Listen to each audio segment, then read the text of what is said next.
bone stress injuries are without doubt one of the biggest risks to the endurance athlete right now. Whether you love to run, ride, swim, hike, climb, multi-sport train, whether you're young or old, these types of injuries have never been more prevalent within endurance sport. Today, guys, we'll be going through a number of the key areas that you're not being told about how you can prevent, manage and recover from these types of injuries. Now, essentially, guys, the reason we are seeing such a high prevalence of these types of injuries is because we've never had such an abundance of opportunity to perform at these high volumes of training before. We've never seen such opportunities to train as much as we can because we're able to we've got more access than ever to obviously be able to kind of train and compete at these amazing different events. But essentially trying to fit this type of high volume training into a busy, active working lifestyle, there's a skill to it, there's an art to it. And for every single person that's watching or listening right now, every single one of you is probably navigating the complexity of this, trying to fit in an appropriate amount of training volume, whether it's running, riding, swimming into your week, on top of being a parent, on top of obviously a career, a work life, managing previous injuries, trying to learning how to perform these sports for the first time, getting involved in these competitions, in these events, preparing for them, and so there is a complexity here that we want to be navigating. And this is what we're going to be going through today, because there is a severity to these types of injuries that will actually have taken, and this is obviously talking from experience, having worked in this space for 10 plus years, the professional opinion I have on this topic is all based off obviously the level of education I've gained, but also the level of experience and working with other health professionals along the way, working with endocrinologists, eating disorder specialists, working with orthopedic surgeons, working with dietitians, and nutritionalists, strength and conditioning coaches, running coaches, triathlon coaches, the whole way through, working with this kind of multidisciplinary approach. It gives you such a great insight into what these types of injuries and why they come about. And they are multifactorial. There's absolutely no doubt about it. We want to be able to finger point at one particular thing that's causes these injuries, and maybe there's a strong argument at times, but often there's an accumulation of factors that haven't been considered, and we're going to discuss these today. But essentially, we're placing load on our body every time we train, every time we walk, exist in this world. We are always placing a certain amount of load and work through our bodies to maintain a level of optimal health. We have got to make sure we're fueling appropriately, we're recovering appropriately, we are managing the amount of training load that we're doing alongside everything else in our life on a week-to-week basis. These are some of the most critical elements that potentially aren't being managed as well as possible. And maybe, if you've experienced a stress fracture or a response along the way, a bone stress injury, or of people who have, on reflection, maybe there's areas that maybe you weren't being held accountable enough to, but these are the most critical things that we need to be considered. We are seeing such a high prevalence of these types of injuries that are coming through with people experiencing multiple episodes of these bone stress injuries, where actually it's not just one particular site of pain, the pain is moving around. These actual sites of pain of injuries are moving around, and from the metatarsal in the foot up into the tibia of the shin, into the patella, the knee, up into the neck of the femur, the pubic symphysis of the hip, up into the lumbar spine. These are some of the most common sites of injury for these types of injuries. But it's stress, it's strain. But how do we mitigate these types of injuries? Well, it's having a much greater understanding of why potentially we are and how we're kind of creating these deficits within ourselves. Do we have healthy relationships with food? Do we have healthy relationships with recovery? Are we truly integrating enough strength and conditioning into our training weeks? Or are we just obsessing about all the things that we love to do, which is to run, ride, swim, hike? We're doing all the things we want to do instead of the things that we need to do. But then again, where does this come from? Is this a lack of education? Is it just ignorance? Is it innocence? Is it naivety? There's a lot of people coming into sport that are, to these sports that are obviously coming from with no athletic background. They're finding these sports later on in life, and it's just innocence. It's just they found something they love to do, and that's nothing wrong with that. However, there's a lot wrong with it when that individual breaks down with a long-term bone stress injury that potentially causes a fracture, that potentially requires surgery, which then requires 6, 12, 18 months of off training. That is not fair, and this is what we've got to be mitigating. We've had to work with multiple individuals over the years from as young as 18 to 20 years old who have become osteoporotic in their bones because they've been pushed to a level in their training where they have been allowed to restrict their nutrition, to think that lighter is faster, to think that their body, to not be guided with their their own psychology in terms of understanding that they need to be developing their levels of strength, be developing better relationships with nutrition, to have a regular menstrual cycle. These are all things that have come from anecdotal, this has come from personal coaching experience. And so when I speak to you like this about this stuff, guys, it's only coming from a place of obviously coaching experience, of gaining great results from flipping the narrative of these types of situations for people, but also prevention. These are all things that can be prevented. It's just whether you're being held accountable to the obvious, what is seemingly obvious, that you cannot simply keep pushing the body. You can't build a house on sand. There needs to be some real foundational understanding about how to perform at high volumes of endurance training, whatever it is, for the long term. But to do this, guys, we've got to understand the why behind it. And the why comes from we are making sure that we are fueling appropriately, getting enough macronutrients in on a day-to-day basis, getting enough you're dialing in on how much energy expenditure you have. We're going to be monitoring that by understanding your blood markers, your health markers, your hormonal markers. If you're on contraception, okay, that's understandable at times of our life where we want to manage, mitigate the other risks of obviously getting pregnant, etc. But it's not enough to then be just assuming that you're in a good state of health.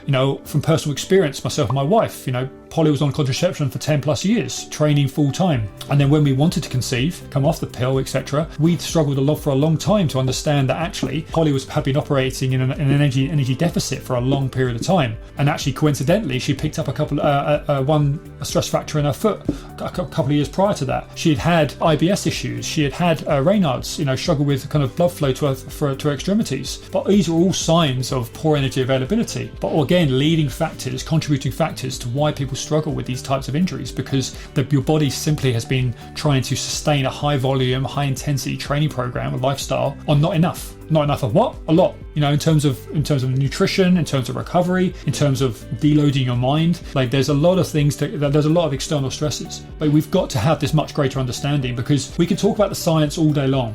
But the fact is, it's this accountability to great training programming that is going to help these individuals. A great training program is going to be upskilling and educating these individuals along the way. Whether you're a young woman, an older woman, whether you're a young man, an older man, whatever stage of your life, we've got to have a great understanding of what it's going to take to maintain the lifestyle that you want to live. So understanding your nutrition, absolutely number one. Whatever diet, whatever you wish to follow, you've got to be understanding that we need an appropriate amount of macronutrients coming through your body, nutrients, vitamins. We've got to understand that you're hydrating appropriately day in, day out. We've got to make sure that your energy availability is on point. How do we know this? Well, we're going to look at your bloods and your hormones. We need to make sure that they are relatively in a good place. Some of those key blood health markers, your iron, your levels of vitamin D, we've got to understand your levels of estrogen, your levels of testosterone, man or woman, that they're in a relatively good place. So when we talk about performance blood markers, because we don't want to be comparing ourselves with the average person who isn't very active, we've got to make sure that your numbers, your blood markers, your health markers match or meet the standard that you want to perform at, especially where you want to perform at in the future. We've got to make sure that the other external stresses in your life aren't compounding around you, and that you're managing your mindset, and that your current training program meets what your lifestyle can give you. If you are studying full time, you're working full time, you're a recent mum, you've got a busy family life, you commute a lot, you've got a high pressure occupation. This all needs to be understood, because these are all variables that are holistic in their nature. These are outside of a lot of research. They're not. It's hard to quantify what these are, but we can talk openly about them, because these are all the contributing factors that we can, without a shadow of a doubt, lean into and say, actually, these individuals have never been held accountable to any of these areas before. They've just been helped to run more or ride more or multisport train more, and that's all they've been given. And as a result, that individual's broken down over time. A year, 2 years of just getting the work done, ticking the boxes on your Training Peaks account, on your Microsoft Excel spreadsheet, whatever it is, you've been moving along well, unknowingly building up this deficit in the background. You haven't been held accountable to a strength and conditioning program, which has been dialing in on your areas of weakness, making you very aware that you've got some areas of weakness picked up from previous sports, previous injuries.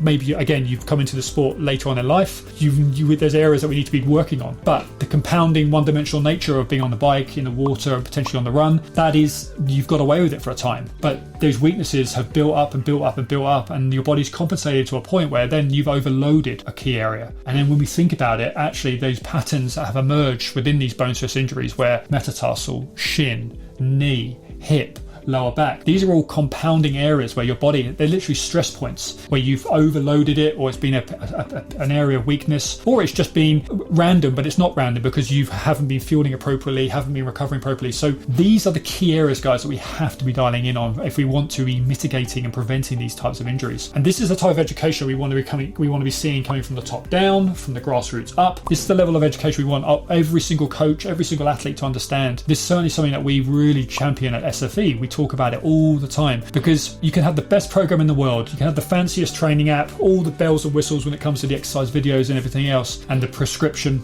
But if you're not understanding the importance of these other variables, your energy availability, your nutrition, your recovery, your stress management, your kind of mindset, psychology side of things, these are all the areas that will unpack you, will be the things that pull you backwards at the end of the day. And these are the contributing factors that lead to these types of overtraining symptoms, which essentially exhibit as a kind of random injuries to start with, but then compound into these types of bone stress injuries. So guys, I want to go into 5 key things that I want you to be thinking about. Number 1, if you want to pursue more of a high performance lifestyle, you see yourself performing, on a daily basis, weekly basis, potentially, going to weekend events. You've lined up multiple events in the future. We've got to understand that, it's always going to, this type of lifestyle requires a comprehensive approach. I want you to be able to sit there and go, right, am I ticking at all these other areas of my training? Are you upskilling yourself in these other areas? The training side of things is one area, like sweating, putting the work in, ticking the boxes is one thing, but are you on point with where your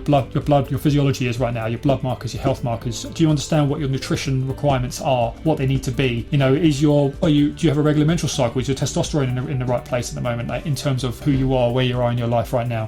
Does this current training program fit into your lifestyle right now, or are you kind of cramming things in? Are you kind of feeling overwhelmed and anxious at times because you're trying to fit a program into your lifestyle? As soon as you get on top of these types of things, this is what an elite mindset or a high performance mindset will be doing for you, because you're making these adjustments, you're pivoting all the time, you're looking ahead to the week and going, right, where do I need to make these adjustments? What do I need to be doing? So absolutely number 1, if you want to pursue an elite high performance mindset, you've got to be thinking about this comprehensive approach, this multifactorial approach. It's going to give you so much more confidence, and you'll see the results off the back of that. Number 2, regular or periodic screening of your bloods, your hormonal health, understanding this on a cellular level to a degree. And this has never been easier to do. Performance blood testing, whether it's a fingerprint test that's sent through the post, that is something that's very easily accessible nowadays. The price point is very achievable in terms of it's probably a tenth of what you would pay to enter a competition nowadays, but it's going to give you the feedback that you need to make those appropriate adjustments to potentially supplement, to adjust your current nutritional program, just to do more with. When you don't know, it's not fair. And if you are on contraception right now, there's a quality conversation required as to what you need to have as to whether you are in need to understand this. There is a lot of smoke around this, and a lot of, we've worked with many gynecologists over the years and doctors and medical professionals who were never trained on this. This is quite a new age level of thinking in terms of understanding that your contraception is masking your blood values, it's masking what your hormones are actually saying, what your body is, whether you're ovulating or not, what your body is saying. So we've got to understand that this is absolutely critical to your health, because otherwise you're just going to continue taking from your body, and this is something that it cannot be the case. This is something that we have to help everyone that we work with, and certainly something that we look to help with people with every single day. The way we interpret the data, so not just getting the information, make sure you're sitting down with someone who's going to interpret that data. We've got doctors on our team, we've got people who we work with, external consultants that we talk to, dietitians, nutritionists who are going to help just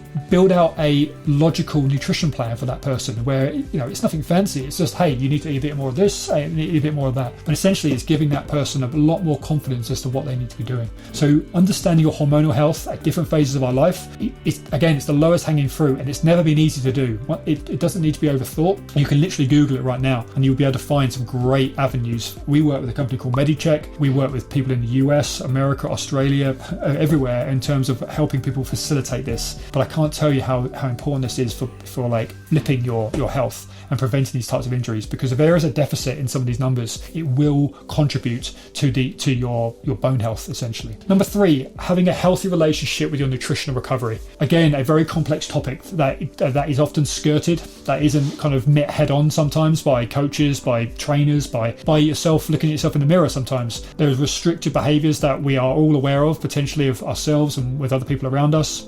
We've got to meet head on. We've got to know that we are meeting our energy demands. One of the biggest things that we are seeing is people who have low energy availability, who are then exposing themselves to obviously the higher prevalence of these types of bone stress injuries. We talk about kind of you're literally breaking your body down because it simply does not have the building blocks it needs. We talk about, and most people will understand that protein is the building blocks, amino acids are the building blocks of building muscle tissue. But what are the building blocks required to build, to improve your bone density, to maintain bone density? Well, it's going to be your hormonal health. But if we don't have a track and an understanding of our hormonal health, and we're not then fueling and giving our body the macronutrients it needs to then build it back, in terms of understanding your calcium and everything else that comes with the vitamins and minerals, we don't understand this, then your vitamin D, etc. We need to have a much greater grasp of what your levels are, because it is obvious if you're low or deficient in these areas, and then you are layering high volume training on top of this, you are only going to be eroding away at your physiology. This is what we have got to begin on top of, and this is again why we hold people accountable to doing enough in these areas. We don't promote any type of particular diet. We just want you to be doing enough in these areas to maintain a level of optimal health from the inside out. So understanding your nutrition, unbelievably important.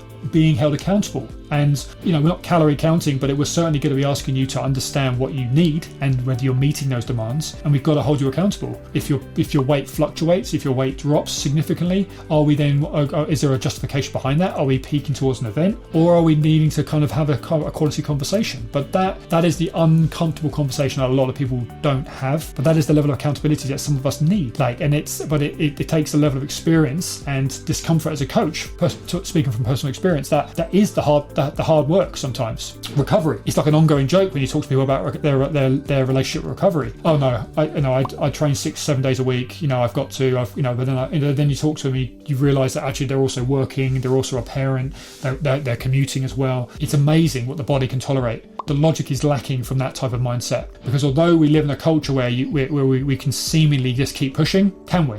What does the evidence actually show? The evidence shows that there has never been a higher prevalence of bone stress injuries, long-term tendinopathies. Our health system within the sporting world is literally being held up by people struggling with long-term tendinopathies, long-term bone stress injuries. We look into the elite sport. We are seeing multiple individuals, men and women, across long-distance running into triathlon, suffering with these types of injuries because there's a mismanagement along the way. There's this belief that more is better still, that potentially they're not being held accountable to these other variables, strength and conditioning, blood work, their relationship with nutrition. From the top down, we're still, some of these athletes are public about it, some of them aren't. Some of them kind of disappear off the grid for 6 months or to a year. It can be almost assumed that potentially they've been struggling with these types of injuries. But again, how do we prevent? How do we manage? How do we recover from these types of injuries? It's managing these types of variables. And potentially the argument would be that these elite athletes have more access to these types of professionals, but not always the case. So healthy relationship with nutrition, healthy relationship with recovery. Do you have clear white space within your week? Are you deloading? Are you tapering? Do you have an off season? A lot of sports don't. Endurance sports don't, because they're a lifestyle activity. That is a thing that we have to navigate all the time within our training program. Are we seeing quality downtime within the year for a lot of our athletes? Some people don't, because they love the lifestyle. They just love to run, and competitions are just part of it. So it's a very different conversation, but the logic is still needs to be there. Do we have a quality relationship with recovery? Number 4, surround yourself with a team. A team that is going, or a network that is going to hold you accountable to all these aspects. Now, we have worked hard at SFE to build this team, to have an in-house physio, in-house doctors, in-house dietitians, nutritionists, to be able to assess blood work, to be able to kind of give people the running programming, the triathlon programming, to give them their injury rehab or strength and conditioning programming. But it all fits alongside each other. And you can imagine there's a complexity to that, but we've honed this over hours and thousands of hours of team calls and coming together as a team, going over programming, working with multiple clients in terms of problem solving together. But what does this person need? Do they need more recovery? Do they need more nutrition? Do they need more injury management, so prevention of injury? Are there areas in their S&C that we're not addressing enough at the moment? What are they building towards? Okay, are we periodized that plan well enough? These are all things that as a team, we've had to work very hard. We're constantly working hard to do, because every single person we work with has different requirements. But you can do this yourself. If you can't work with us, or you don't realize that you can work with us, you can build this type of team around you. Having a running coach, a triathlon coach, great. Having a program, great. Do you have someone that have you had a quality conversation around your nutrition, around your blood work, around your relationship with training? Are these things that you've just been avoiding? Are these things that you kind of know that you should be working on, but these are things that potentially you don't know how to go about it? Start a conversation. Your coach is a great place to start. If they may have a network around them. If they don't, then that's something obviously that we want to be developing, and you may need to quarterback it yourself. But that can start with a performance blood test. Google that. You can start with by just starting to log your own food and kind of start to be aware of where those ebbs and flows in the week are in terms of your energy availability. Do you have those low moments? Why is that? In terms of your periodization, look at your week, look at the run into the next competition. Are you allowing yourself time for recovery, for your body to replenish? These are all conversations that come with this high performance mindset, which everyone has the right to have. It's just whether we're being challenged on this. But not to come off the conversation around bone stress injuries, but this is bone stress injuries. This is how you mitigate these types of injuries. Because as soon as you drop the ball significantly in any of these areas, poor periodization, poor nutrition, poor recovery, poor understanding of your blood health, these are the leading contributors to why these injuries. Because when we simply train more and we just overload the system, and our bodies respond accordingly and they break down. But why? Because there's a systemic letdown across the board. So it's understanding where you're dropping the ball. And then lastly, guys, number 5, think long term. Where are you? You will without a doubt be making the necessary sacrifices already. To be where you are right now, you're already prepared to say no to certain things, to potentially be okay with kind of not going out with and drinking and eating and etc., whatever it is. But think long term. What aren't you doing enough of right now in terms of preventing, managing and recovering from these types of injuries? You've got to think long term health, like the severity of these situations where you are breaking down your body to the point where you are becoming